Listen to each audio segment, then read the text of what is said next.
साल के आखिरी महीने में Ranbir Kapoor and director Sandeep Reddy Vanga, they shamelessly flaunted the alpha male in their film Animal. Now, make no mistake, despite all the criticism, this was a hugely successful film, or Ranbir Kapoor stayed true to his talent. But thankfully, this year there was much more to our actors than just toxic masculinity. And thanks to the actors like Manoj Bajpayee, Pankaj Tripathi, for bringing sanity to the proceedings. Now, without further ado, we bring you Beyond Bollywood list of the finest male actors of the year.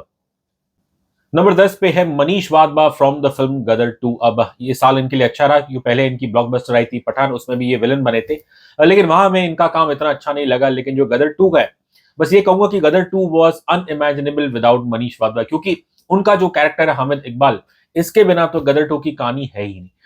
बड़े खूबसूरत तरीके से शक्तिमान तलवार writer and director Anil Sharma, उन्होंने इसकी कहानी बनाई कि कैसे उन्होंने इसे तारक सिंह से 22 साल पहले जोड़ा। ये जो किरदार है हामिद इकबाल 22 साल पहले, इसके कुछ आदमियों को, इनके कुछ सोल्जर्स को तारक सिंह सनी देओल ने मारा था, और बस वही गदर की कहानी बन जाती है कि इस आदमी को रिवेंज लेना है और वो अपने बदले के लिए किसी भी हद तक जाने के लिए तैयार है। वहां पे वो अपने ही आर्मी वालों को गुमराह करता है, and obviously he uses religion as a tool to create to further the India Pakistan divide. Manish Wadhwa he's always been a humble guy, और फिल्म के रिलीज होने से पहले जाहिर है अमरीश पुरी साहब की कंपैरिजन की जा रही थी।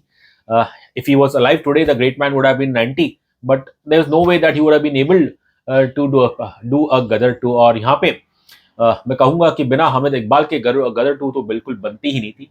और वाधवा जी का परफॉर्मेंस काफी अच्छा है। आई थिंक वो एक अपना एक सर्टेन एक इंडिविजुअल मैं कहूंगा स्टाइल है, उनका जो पर्सनैलिटी है वो इस कैरेक्टर को लेके आते हैं कि कैसे हामिद इकबाल एक बड़ा ही श्रूड इंसान है। अब वैसे तो ये धर्म की बात करता है, लेकिन ये खुद शराब पीता है और इसे पता है कि कैसे लोगों को एक्सप्लॉइट करना हो। एंड मनीष वाधवा, बस ये कहूंगा, after this powerful performance I am sure कि आने वाले सालों में काफी राइटर्स डायरेक्टर्स उन्हें अपना एक एज द मेन विलन देखेंगे। नंबर 9 पे है Soham Majumdar from the film Sajini Shinde का viral video. Now who is Soham Majumdar? To be honest, even we didn't know जब until we saw this film। एक बड़ी अच्छी फिल्म है, मिस्ट्री थ्रिलर है, जिसके अंदर इन्होंने ही played the character of Siddhant, who is the fiance of the titular character Sajni Radhika Madan. अब शुरुआत में आप देखिए ये कैरेक्टर कैसा है। एक आईटी प्रोफेशनल है, 6 फिगर इसकी शायद सैलरी है, अपना घर का खुद का मकान है, अकेला रह रहा है। तो अब जितने भी हमारी मिडिल क्लास फैमिलीज है, गर्ल्स है, उनके लिए तो शायद ये आइडियल ग्रूम हो, एंड सब कुछ ठीक लग रहा है। लेकिन फिर एक क्या इनकी गर्लफ्रेंड का एक वीडियो वायरल हुआ, उसके बाद तो बस इन दोनों की दुनिया बदल जाती है। और जब सन्नी गायब हो जाती है मिस्टीरियसली, और तब हमें सिद्धांत का जो असली रूप है वो पता चलता है, क्योंकि he is now the main suspect behind the disappearance of his fiance. Siddhant starts off as a very good mister nice guy, लेकिन जब मुसीबतें आती है तभी इंसान के असली कैरेक्टर का पता चलता है। And the way he reacts, और एक इमोशनल रिएक्शन इनका रहता है कि कैसे ये भगोड़े बन जाते हैं, और फिर जो इनके मुंह से बातें निकलती है, किस तरह अपने आप को बचाने के लिए ये सजनी का कैरेक्टर असैसिनेट करने जाते हैं। उस चीज में आपको ये बताता है कि ये इंसान क्या है असल में। सोहम का बस ये कहूंगा, इन्हें हमने पहली बार देखा और कमाल का टैलेंट है। नंबर 8 पे है इनाम ul Haq from the film जरा हटके जरा बचके। अब जैसा नाम वैसे ही इसके कैरेक्टर्स थे। अब इस फिल्म में जो एक सबसे इंपॉर्टेंट कैरेक्टर हमें लगा वो है भगवान ईश्वर दास का, प्लेड बाय इनाम उल हक। और अब वैसे तो खैर इस कैरेक्टर का नाम है भगवान और ईश्वर भी है, लेकिन ये कोई संत महात्मा नहीं है। दरअसल भगवान जी एक गवर्नमेंट ऑफिस में एक प्यून है, ही इज अ करप्ट गाय। अब इनके भले बॉस करप्ट ना हो, लेकिन इन्हें पता है कि सिस्टम में जो लूप होल है कैसे उसे एक्सप्लॉइट करते हैं अपने निजी फायदे के लिए। And he is the one who plants the twisted ideas in the minds of the leading characters Kapil and Saumya, played by Vicky Kaushal and Sara Ali Khan respectively. और इनकी जो सबसे खासियत बात है, पहले तो इनका अगर आप लुक्स देखेंगे, एक टिपिकल रूटेड एक इंदौरी लुक टाइप है। पान खाते हैं ये, बाल में शायद तेल वेल भी है, मोटे चश्मे हैं, लेकिन जो इनके बात करने का अंदाज है, आई थिंक वही जैसे इनका मुंह खुलता है आपको बस हंसी आना चाहिए। एकदम ताबड़तोड़ ये बात करते हैं उस एक्सेंट में, और वो सुनने में देखने में काफी अच्छी लगती है। अब क्योंकि he has such a personality this character, और जाहिर है लोग इजीली इनके मैं कहूंगा चंगुल में फंस जाते हैं। तो मेरे लिए तो खैर इनाम उल हक साहब, he was the best actor in जरा हटके जरा बटके, and that is why he makes it into our list। Number 7 पे है हमारी इशफाक सिंह फ्रॉम तुमसे ना हो पाएगा। He has the looks, he has the acting talent कि वो कोई भी कैरेक्टर कर सकते हैं। पाताल लोक में तो खैर उन्होंने एक शरीफ यंग कॉप का रोल प्ले किया। यहाँ पे वो एक फ्रस्ट्रेटेड मैं कहूँ यूथ का रोल प्ले कर रहे हैं कि कैसे गौरव ये जो लीडिंग कैरेक्टर है वो अक्सर हमेशा क्रिप करता रहता है और इसी के चक्कर में उसकी नौकरी चली जाती है। फिर देयर इज अ पीरियड जहाँ पे ऑब्वियसली इसे सबके ताने सुनने पड़ते हैं, जिसके अंदर प्रमुख है इनकी एक पड़ोस की आंटी, अनु आंटी। और फिर एक दिन अचानक बस इन्हें लगता है कि बस ये थक गए हैं, इन्हें कोई मंडेन जॉब नहीं चाहिए। तब ये सोच विचार करते हैं कि क्यों ना ऐसा कुछ किया जाए। इनके मन में आइडिया आता है that I will deliver home cooked food by mothers to bachelors specially office goers. और फिर ये अपने एक दो दोस्तों को अपने साथ जोड़ते हैं और then the startup business does start, थोड़ा सा राइज होता है। और फिर जैसे इसकी कहानी बढ़ती कि एक बड़ी कंपनी इसे एक्वायर कर लेती है एंड देन इट्स नॉट, तब तो खैर ऐसा लगता है कि अब तो शायद आसमान भी कम होगा, लेकिन mass magic I would say is diluted once the big corporate acquires it। और ये कहानी आपको कहीं ना कहीं बताता है, it abreasts you of the problems faced by startup companies when they are acquired by corporates। Ishfaq का मैं काम का कहूंगा तो it starts off as a someone who's a very negative, who's a cribbing character। उसके अंदर ये कुछ अपशब्द भी इस्तेमाल करते हैं, बट अच्छा ये है कि इस कैरेक्टर की जो अर्ली जर्नी है उसमें आप देखेंगे कि शुरुआत में कैसे ये इनर डायलॉग सीन्स हैं इनके, और वो उसमें I would say that one is pleasantly surprise to rather not pleasantly but rather surprised to hear some cuss words from Ishfaq Singh mount. लेकिन he never bothered कि इससे पहले उनकी क्या इमेज है। वो बिल्कुल अपने कैरेक्टर में घुल गए और उसके कैरेक्टर की जो जर्नी है, उसकी जो स्ट्रगल्स है, उसे बहुत ही खूबसूरत तरीके से इन्होंने इमोट किया। नंबर 6 पे है विक्रांत मासी from the film 12th fail. अब वैसे तो विक्रांत मासी he is a brilliant actor, he is an acclaimed actor, लेकिन जब जब उन्होंने सोलो लीड किया तो दुर्भाग्य से वो फिल्में कुछ इतनी चली नहीं है। बट ये कहूंगा कि 12वीं फेल ने आज उनका काम कर दिया, क्योंकि ये film it spread through the word of the mouth. करीब शायद कुछ 50 करोड़ की इस फिल्म ने कमाए। बट ये फिल्म एक सच्चे इंसान पे आधारित है कि एक टॉप कॉप है मनोज कुमार शर्मा, उनकी ये कहानी है, उनकी जीवनी है कि कैसे वो चंबल से गरीबी से आए और कड़ी मेहनत की उन्होंने और फिर जो उनका सपना था उसे पूरे किया। और ये film obviously tells you of the कि कितना स्ट्रगल होता है हमारे यूथ के लिए कम्पिटिटिव एग्जाम्स क्लियर करना। और अब यदि आप गरीब घर से हो, आप इतने टैलेंटेड शायद ना हो, and then obviously you don't have the resources to avail proper coaching, and that is way I would say that it's not, ये फिल्म आपको बताती है कि एक लेवल प्लेइंग फील्ड की कितनी जरूरत है एक समाज में। बट जिस समाज में जहाँ बहुत अंतर है अमीर और गरीब में, तो फिर बड़ा मुश्किल होता है मनोज कुमार शर्मा जैसे लोगों के लिए आगे बढ़ना। लेकिन ये सिर्फ एक ही चीज से आगे बढ़ सकता है, वो है अपनी सिर्फ कड़ी मेहनत और अपना आत्मविश्वास। जाहिर है जैसे जो बाधाएं आती है उसके अंदर मनोज को शर्मा इज चैलेंज, लेकिन वो कभी भी हिम्मत नहीं हारते। और इस फिल्म का जो थीम है वो रिस्टार्ट का ही है कि आप एक बार हारेंगे, 2 बार हारेंगे, 3 बार हारेंगे, लेकिन उसके बावजूद आपको रिस्टार्ट करना जरूरी है, बिकॉज अंत एक ना एक दिन आपको अपनी सक्सेस जरूर मिलेगी। और who better to typify this than Vikrant Massey, who himself has had a long journey in the industry. कैसे इनकी शुरुआत टीवी सीरियल से हुई थी और फिर ही ग्रेजुएटेड टू फिल्म्स। और even though he may not be a starry name, but मेनी नजर में Vikrant Massey has much more talent than some of our big stars. Number 5 पे है the late Irrfan Khan for the film The Song of Scorpions. वैसे तो ये Rajasthani film है, लेकिन ये फिल्म हमें इतनी अच्छी लगी कि इसे इग्नोर करना, और खासकर जो इस फिल्म में जो इंडिविजुअल परफॉर्मेंसेस है उन्हें तो हम इग्नोर नहीं कर सकते थे। अब everybody knows what a great actor Irfan Khan was. I don't think someone like us can even would qualify to comment on it। अब ये कहानी ऐसी है, एक फेबल लाइक स्टोरी है बाय डायरेक्टर अनूप सिंह, कि कैसे इसके अंदर एक मुस्लिम महिला है नूरान, प्लेड बाय गुलशिफ्ते फराहानी। उनकी एक खूबियत है कि उनके गाने से बिच्छू का जो काटा है उसका असर कम हो जाता है। अब इसी लड़की से इश्क में पड़ जाते हैं हमारे आदम इरफान खान, और वो तो तांग लेते हैं कि बस वो तो इन्हें अपनी इनसे निकाह करके रहेंगे, लेकिन नूरान को कोई इंटरेस्ट नहीं है। वो इन्हें she obviously admires his flattery but she has no interest. और फिर दुर्भाग्य से फिर एक नूरान की जिंदगी में एक हादसा होता है और फिर उनकी जिंदगी बदल जाती है। अब ही आदम ही ग्रेशियसली ऑफर्स टू मैरी, और इस बार उनके लिए, नूरान के लिए इस प्रस्ताव को ठुकराना मुश्किल हो जाता है, बिकॉज जो बुरा हादसा उनके साथ हुआ है उसके बाद इस समाज में उन्हें तो कोई अपनाएगा नहीं। अब सुनने में तो ये लगता है कि ये इंसान बहुत ही अच्छा है, इज अ नोबल एक्ट, लेकिन जब ये कहानी जैसे बढ़ती है तब पता चलता है कि ये इनकी दूसरी शादी है। और इस फिल्म की जो मुख्य कहानी आई थिंक वो पेट्रियार्की की बताती है, और जो चीज यहाँ पे आदम करते हैं आई would say that it is perhaps the worst form of patriarchy। ये फिल्म आपको बताता है ये कैरेक्टर आदम का कि कैसे एक औरत को पाने के लिए एक इंसान, एक मर्द कितनी हद तक जा सकता है। Irrfan sahab has always he always spoke through his eyes, उनकी इंटेंसिटी उनकी आंखों में रहती है और ये परफॉर्मेंस भी बिल्कुल वैसी ही है। नंबर 4 पे है Pankaj Tripathi from Oh My God 2।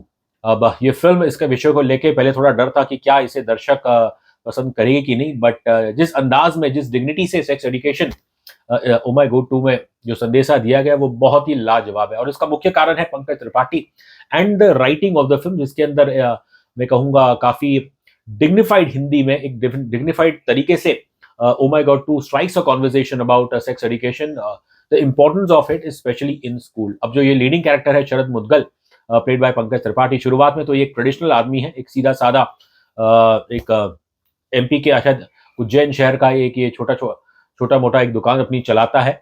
और फिर इसके बेटे के साथ एक हादसा होता है कि जिसमें उनके बेटे को स्कूल से सस्पेंड कर दिया जाता है फॉर एलिजेड इंडिसेंट एक्ट। पहले तो पिताजी नाराज होते हैं, लेकिन फिर शिव के रूप में आते हैं अक्षय कुमार और वो उन्हें समझाते हैं कि आपके बेटे ने कुछ गलत नहीं किया, जो गलत है वो तो खैर हमारे समाज में है जहाँ पे सेक्स एजुकेशन की कमी है। Even though this is a very humble small town setting, उसके बावजूद जिस अंदाज, जिस भाषा का शरद मुद्गल उपयोग करते हैं, आई थिंक वहीं पे लोगों को भा जाती है। और पंकज त्रिपाठी की आई थिंक ये खूबी है, चाहे वो film whether is film like Sherdil और Oh My God 2, in characters को आई थिंक प्ले करने के लिए आपको एक शराफत चाहिए जो कि नेचुरली आती है पंकज त्रिपाठी साहब को। इनके जो बोलने का अंदाज है असल जिंदगी में वो काफी ही वेरी वेरी जेंटल, वेरी मेलो, और वही वैसा ही कैरेक्टर आपको शरद मुद्गल में देखने को मिलता है। तो फिल्म का जो सबसे इंप्रेसिव सीन है शरद मुद्गल जी का, ये कैसे कोर्ट में वो एक कमर्शियल सेक्स वर्कर को बुलाते हैं और फिर सबके सामने वो उन्हें झुक के जमीन पे लेट जाते हैं और उनका वो सम्मान करते हैं। तो when you have this kind of a character, जो औरतों का काफी सम्मान करते हैं, तो जाहिर है इसे तो फैमिली ऑडियंस पसंद ही करने वाली थी। शायद in our view this is one of the finest performance by Pankaj Tripathi और he himself and his own family should be very proud of this। आप भले ही एनिमल को पसंद करें या ना करें, लेकिन you can not deny that Ranbir Kapoor has given a terrific performance. अब रणबीर कपूर फॉर एनिमल वो यहाँ पे 30वें नंबर पे आते हैं। ये फिल्म, इसने देश में पोलराइज व्यूज, बट जो एक कंसेंस है कि जो इन्होंने बेहतरीन काम किया एनिमल में वो बहुत कम देखने को मिलता है। एक साधारण स्टोरी है कि कैसे एक बेटा, रईस बाप का बेटा, जिसे बचपन से बाप के प्यार के लिए वो तरसता है, लेकिन पिता के पास कभी उसके लिए समय ही नहीं होता है और ये चीज उसे बचपन से ही मैं कहूँगा एक ट्रॉमा है। लेकिन जो सरप्राइजिंग चीज ये है, नॉर्मली ऐसे केसेस में जो देखा जाता है कि जब ये बच्चे बड़े होते हैं तो वो तो फिर अपने पिता या जो भी उनकी माँ है जो उन्हें प्यार नहीं करते, उनसे वो दूर होना चाहते हैं। लेकिन यहाँ पे उल्टा है, I would say some kind of a reverse psychology, जहाँ every time he is craving for his father's attention. और Ranvijay, that's a character played by Ranbir Kapoor, उनके लिए तो उनके पिता ही मैं कहूँगा भगवान जैसे हैं। अब ये जो हरकतें करता है ये कैरेक्टर, उस पर आपको हंसी भी आएगी। ये कुछ पर्सनल कॉन्वर्जेशन, स्पेशली चाहे वो अपनी बहन के साथ बात करे या बीवी के साथ बात करे, कुछ चीजें इसमें ऑब्वियसली टॉक्सिक मैस्कुलिनिटी को भी मेरे ख्याल से प्रमोट करती है। But just the way Ranbir Kapoor वो ये सब डायलॉग्स बोलते हैं, वो आपको मजबूर करता है कि आप इन्हें सुने। ये performance, it is without a doubt it is the best I think in Ranbir Kapoor career. और इस फिल्म में आगे जाके टुवर्ड्स द एंड आपको रणबीर कपूर का एक बहुत ही खतरनाक रूप भी देखने को मिलेगा, वो देख के आपका दिल दहल जाएगा। खैर, चाहे इस फिल्म के अंदर वायलेंस हो मैं कहूँ, या फिर इंटीमेट सीन्स हो, या फिर जो भी है, इनकी जो आइडियोलॉजी है रणविजय की, बस सभी चीज में मेरे ख्याल से रणबीर कपूर आपको कन्विंस करते हैं। इस परफॉर्मेंस को अगर मैं कम शब्दों में डिफाइन करूं तो बस ये है that it's Ranbir raj in a Sandeep Reddy Vanga jungle. Number 2 पे है हमारे Jaideep Ahlawat from the film Jaane Jaan. ये फिल्म नेटफ्लिक्स पे आई थी, इतनी कुछ खास फिल्म नहीं थी, लेकिन जो जयदीप अलावत साहब ने परफॉर्मेंस दिया उसने तो बिल्कुल आपको, मैं कहूँ मेरे जैसे दर्शकों तो थोड़ा बहुत इमोशनल वीक कर दिया, क्योंकि वो कैरेक्टर ही ऐसा है, एक मैथमेटिकल जीनियस है और ये एक, लेकिन एक लोनर है, ये लोनली इंसान है। फिल्म की शुरुआत में ये कैरेक्टर सुसाइड करने जा रहा है और आप बतौर दर्शक आप सोच रहे हैं कि भाई क्या हो गया, जाहिर है कि शायद वो कुछ डिप्रेशन होगा। और फिर जब ये सुसाइड करने से पहले इनके दरवाजे पे कोई घंटी बजाता है and he open the door and he find this beautiful new neighbour Maya D'Souza, Kareena played by Kareena Kapoor. और बस पहली नजर में ही इनको इनसे इश्क हो जाता है, लेकिन हमारे मैथमेटिक्स प्रोफेसर आज तक उन्हें कभी हिम्मत नहीं हुई कि वो अपनी असली फीलिंग्स इन्हें बता सके।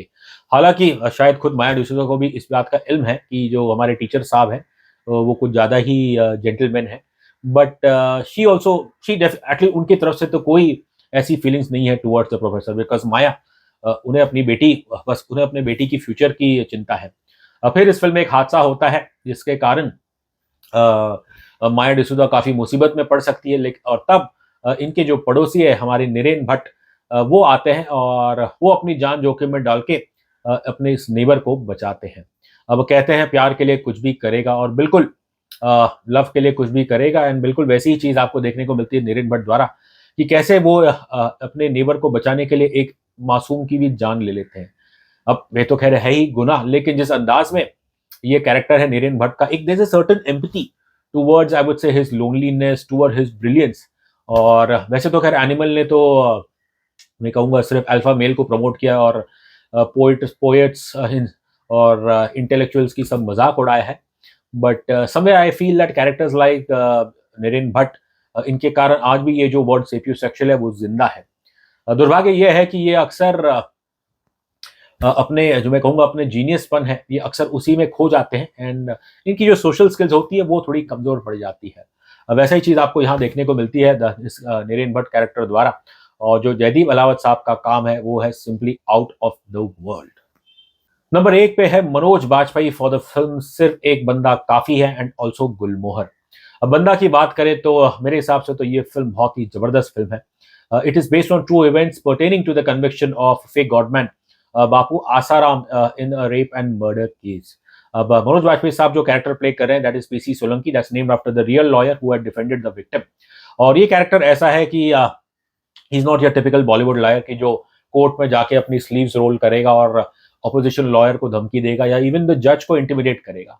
ये बिल्कुल एक साधारण सा इंसान है और साधारण बंदा है एंड बस इसे इतना पता है कि इस लड़की के साथ बुरा हुआ है और ये उन्हें जस्टिस देने की पूरी कोशिश करेंगे। अब वैसे तो इस फिल्म का नाम है सिर्फ एक बंदा काफ़ी है, बट यहाँ पे मेरे ख्याल से इस टाइटल द्वारा कुछ इस बंदे को की कोई जय-जयकार नहीं हो रही है, बल्कि ये दुर्भाग्य से आपको बताता है कि हमारा समाज कैसा है कि जब कोई अक्यूज़ एक पावरफुल और खासकर एक रिलिजियसली एक फेक गॉडमैन और polit who is very well politically connected हो, तो तब कितना मुश्किल होता है, डर के मारे कई लोग आते ही नहीं हैं विक्टिम को उसे उसे साथ देने के लिए। बट इस व्यक्ति क्योंकि इसका एक खुद का एक छोटा बच्चा है और इन्हें पता है कि एक बच्चे के साथ अगर कुछ ऐसी दुर्घटना हो जाए तो माँ-बाप पे क्या बीतती है।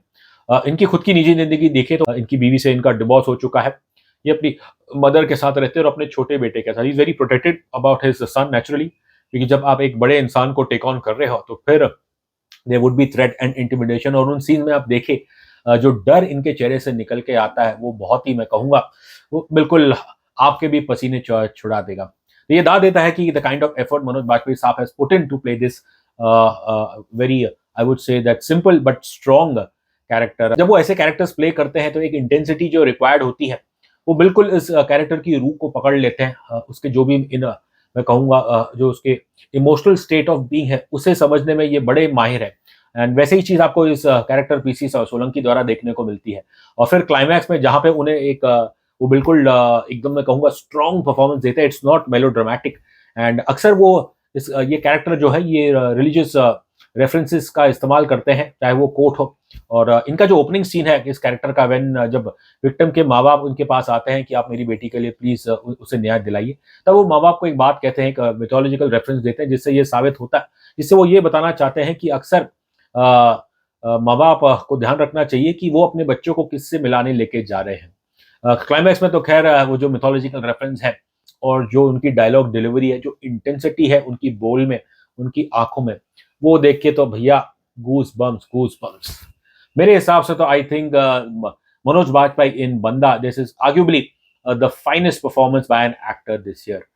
अब बंदा में तो हमने बात कर ली लेकिन इस साल मनोज बाजपेयी साहब की 2 और अच्छी परफॉर्मेंस आई थी जिसके अंदर एक है गुलमोहर और जोरम। जोरम तो हमने देखी नहीं लेकिन जो कुछ हमने सुना उसके बारे में वो भी काफ़ी अच्छा है। I would say that it's almost illegal to be so good in a year. खैर गुलमोहर की अगर बात करूँ तो ये एक अच्छी फैमिली स्टोरी है कि कैसे एक डिसीजन एक पूरे परिवार में दरार ले आता है। इस फिल्म की फैमिली की जो मैट्रियार्क है गुलमोहर विला की प्लेड बाय शर्मिला टैगोर वो इस विला को बेच रही हैं। अब बाकी के फैमिली मेंबर्स सब हैरान हैं कि क्यों, सब कुछ ठीक तो चल रहा है, उसके बावजूद क्या ऐसी वजह होगी कि माँ ने घर बेचने का डिसीजन ले लिया। खैर उसे कोई कंटेस्ट नहीं करता है, लेकिन आगे जाके एक चिट्ठी, एक डॉक्यूमेंट हमारे जो लीडिंग कैरेक्टर है अरुण बत्रा, मनोज बाजपेयी, उनके और उनकी बीवी के हाथ पड़ जाता है, जिससे उन्हें ये पता चलता है कि दरअसल ये डिसीजन जो है ये खुद उनके पिता ने लिया था उनके मरने से पहले, कि उन्होंने अपने किसी भी बच्चे के नाम पे ये विला नहीं किया। और अरुण की ये है कि वो एक अडॉप्टेड सन है, तो एक ही पल में वो टूट जाते हैं कि बस एक पल में जिस परिवार के लिए मैंने सब कुछ किया, क्योंकि मैं उनका एहसानमंद हूँ, उन्होंने मुझे फिर से अनाथ कर दिया। अब ये चीज़ लेके जाहिर है माँ बेटे के बीच में एक दरार आ ही जाती है, लेकिन और एक सीन में तो खैर अरुण बत्रा अपनी माँ को शट अप भी कहते हैं। बहुत ज़बरदस्त कमाल किया उस सीन में वाजपेयी साहब ने।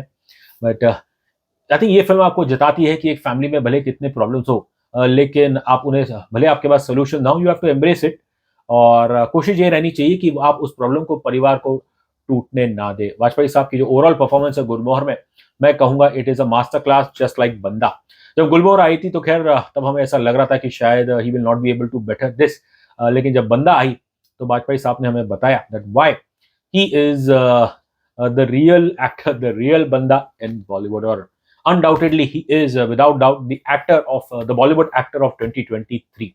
I think it would be a cardinal sin यदि हमारे popular awards to Manoj Bajpayee को उनकी जो परफॉर्मेंसेस है उन्हें किसी क्रिटिक कैटेगरी में डाल देते हैं, वो बहुत ही नाइंसाफी होगी। मैं उम्मीद करता हूँ that better sense will prevail, because आपको मनोज बाजपेयी इन बंदा एंड मनोज बाजपेयी इन गुलमर्ग, इससे बेहतर परफॉर्मेंसेस आपको इस साल बॉलीवुड में कहीं और देखने को नहीं मिलेगी।